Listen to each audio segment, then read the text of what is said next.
reproduces itself. It's reproductive. Each time, over and again, continuously. Second is it not only self-produces, it self-organizes. It auto-organizes, what we already found in physics. That means that our body, you don't have to control that. It is completely self-regulated. If you cut here, the body is going to organize itself in such a way that it sends something there to stop the bleeding. You don't do that. Your body does that. It's self-organized. What is intelligence? Intelligence is not located in the brain. Intelligence is distributed through the whole body. Intelligence is not in the management of a company. Intelligence is distributed through the whole company, or it is not there. Okay? So, a company, so a body is reproducing, a company is reproducing itself. It is going to try to reproduce itself, to reproduce the people, to have other people of the same type, of the same function, invariably of what you as a manager decide. A body is self-organized. A company is self-organized. You can try and organize any company. There will always be a so-called informal organization. And it is the informal organization, the self-organization, that is going to manage your company. The more you try to crack the self-organization, the more you're going to kill your company. As a manager, what you should do is you have to try and foster the self-organization and make the self-organization the official organization. If you arrive doing that, you really might be a successful manager. Thirdly, third characteristic of an autopoietic system. An autopoietic system has only one aim, and that is survival. The body is going to do everything with one aim, is surviving. If you cut your arm, it is going to try and concentrate the blood around the heart in order to avoid that you die. The company has exactly the same behavior. You can never motivate a body for anything else than for survival. You can never motivate a company for anything else than for survival. Autopoiesis takes place within the concept of enacted cognition, that I will explain in a minute, and the embodied mind. The embodied mind, as he explained, is the idea that the brain, the mind, is literally embodied, is literally distributed. That's what I said earlier when I spoke about autopoiesis. Now, enacted cognition pinpoints the exact idea of the Machado poem. Cognition is something which is enacted. It doesn't exist. You lay it down by walking. You create cognition by working. You only learn from discourse, from what I tell you, if there is alongside projects to be done, which makes you reflect on what I'm saying. And it is that reflection that is going to allow you to learn. Now, enaction, as Varela said in his video, has two components: action and creation, action and shaping. An actor enacts a play. An actor doesn't play a play. An actor becomes. If you ask an actor to play Hamlet, he does not play Hamlet, he becomes Hamlet. So an enacted cognition has always two components: action and creation. If there is not both components, there is no cognition. If there is repetition, there is no cognition. If there is no action, there is no cognition. Now that's extremely important. If there is no cognition, I can replace you by a machine.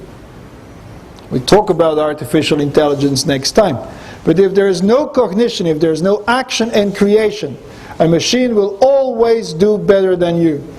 To continue first with autopoiesis, the most famous people that have worked around autopoiesis and radical constructivism. Philosophically, the epistemology and ontology that is behind autopoiesis is called radical constructivism. It's not that important, but it means people like Maturana, Varela and Mingers.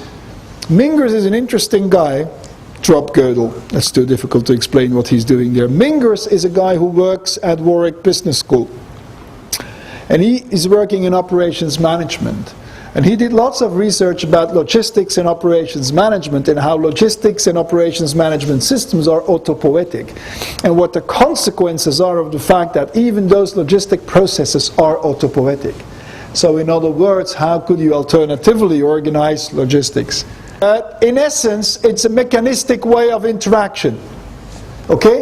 What autopoiesis says, it is only the interaction of all those cells that makes your behavior. If I think about thinking, it is indeed the interaction of the billions of neurons that make the quality of my thinking.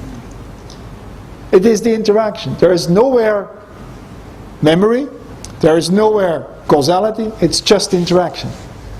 Our body is pure interaction of cells.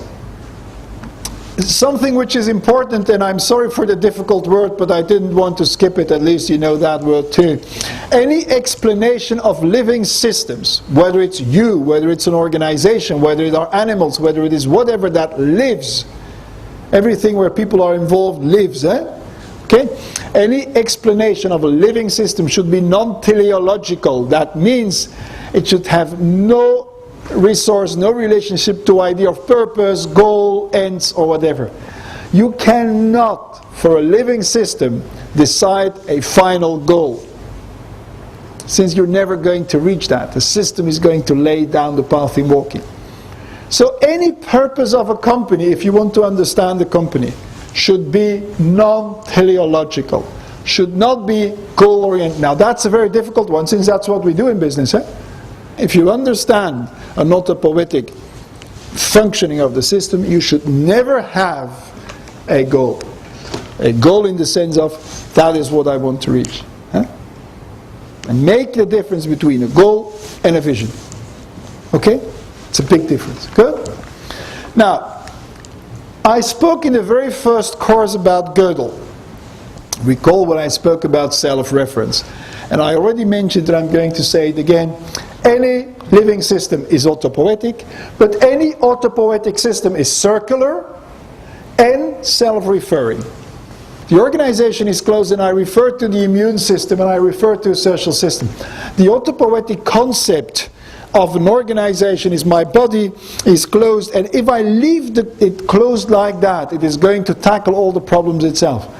So you shouldn't give drugs to a body. The body is going to auto-organize itself in order to tackle any attack from a bacteria or whatever. If you're going to disbalance the self-organization, then it might cause other diseases afterwards to come. It is, of course, that's a slide I used in the first course. It describes constructivism. I'm not going to repeat it. Right? So beliefs and theories are purely human constructs which constitute rather than reflect reality. So you're making reality while you're making the theory. Right? And that is what is called constructivism. I would like to point your attention to the fact that autopoiesis is an ontology. Just like quantum mechanics is an ontology. An ontology is something that describes the reality of the world. An ontology is what is. One ontology, the classical mainstream ontology, is everything is fixed and measurable and observable. This ontology is a different one. This ontology says that perceptions and experiences occur through and are mediated by our bodies and nervous systems. So there is no reality. You create the reality while watching. Quantum mechanics will go much further in this. That's an ontology. If you accept the world to be autopoietic, if